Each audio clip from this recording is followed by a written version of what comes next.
friend, and the other one his pet.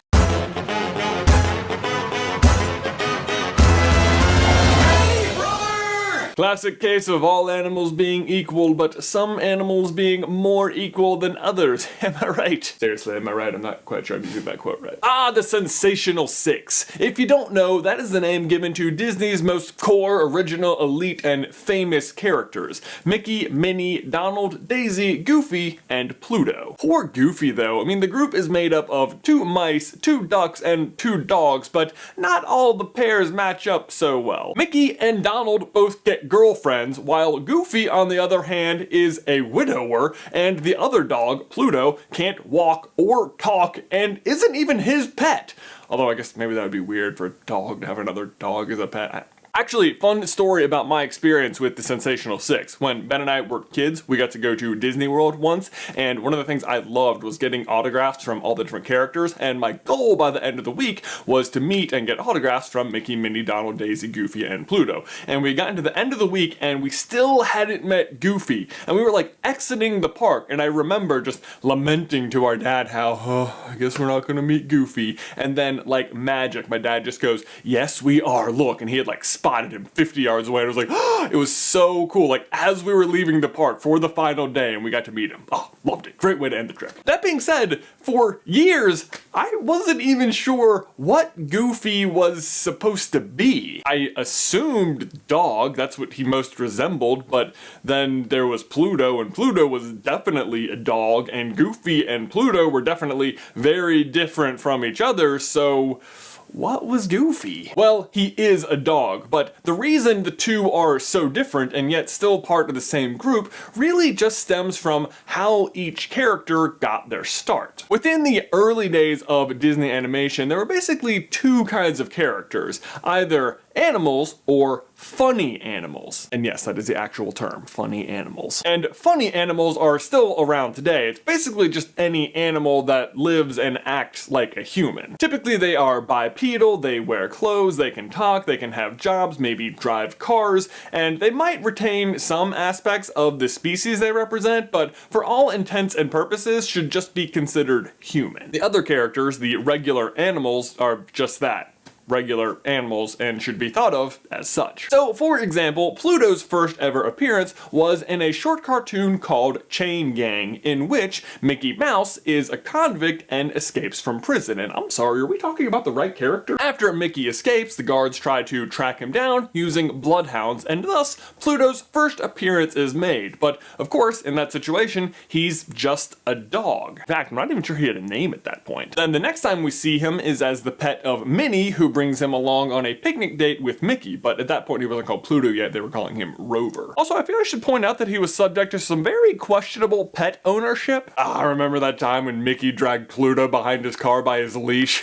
I'm serious, are we talking about the right character? So imagine, if you will, if we, the Super Carlin brothers, existed back in the 1930s. I'm sure we, at that point, would have considered Pluto's appearance in that cartoon as something of an Easter egg, like, oh my god, did you notice that they used the same model from that Bloodhound thing where Mickey was the convict and then they put him in this one with Minnie? The reason animators would do something like that is because rather than having to recreate a brand new character, it's easier to just use existing models in your new cartoons, especially when they're not already a developed character. It's just, we needed a dog, so hey, we've already got a dog. It wasn't until his next appearance in 1931 in Moose Hunt with Mickey where he finally became Mickey's pet and donned the name Pluto, and it's been that way ever since. And naturally, as the pet of Disney's most famous character, he rose in popularity as well. But as you can see, right out of the gate, he was never really anything more than just Mickey's pet. And that brings us to Goofy.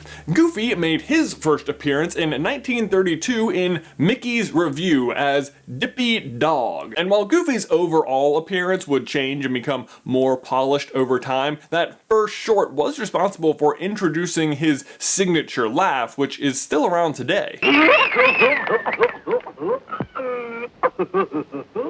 And if you ask me, it's like the only funny part of that cartoon at all, and probably why the character stuck around, so good Good job. Credit for the voice and laugh of Goofy actually goes to a guy named Pinto Colvig, who actually had a big falling out with Disney in 1939, but at that point, the character was so popular that Disney couldn't just drop him. Instead, they created this whole new how-to series where Goofy would sort of fumble through different everyday activities like baseball or golf or swimming, and there was a humorous narrator, but Goofy himself didn't have to do any talking. And I only bring up that little series because it started in 1939 and is actually still around today. The last one did come out in 2007, but I remember seeing it in theaters weirdly before National Treasure 2 for some reason. I don't know, but it was how to hook up a home entertainment system, and it is hilarious. I totally recommend you look that up after you watch this video. But anyway, much like Pluto, Dippy Dog eventually got the name change to Goofy, but when that happened is a little less clear. Goofy started appearing in trio cartoons with Mickey and Donald in 1935, but then there's this book called Dippy the Goof that came out in 1938, so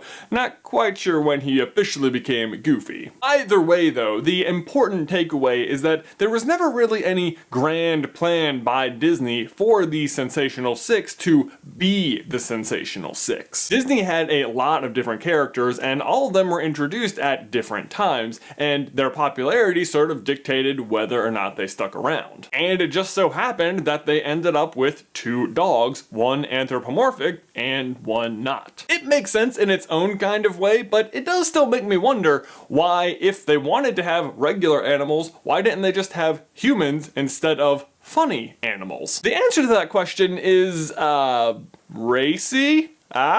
No, wait, hold on, that joke doesn't make sense yet. Wait for it. So when you're working with just black and white cartoons and only have the two colors to work with, typically the eyes of your characters are white, which means in order to cause contrast so you can see the eyes, the rest of the face would need to be black. But if you do that with a human character, you end up with blackface. See, racy, told you it would make sense. Hilarious, right?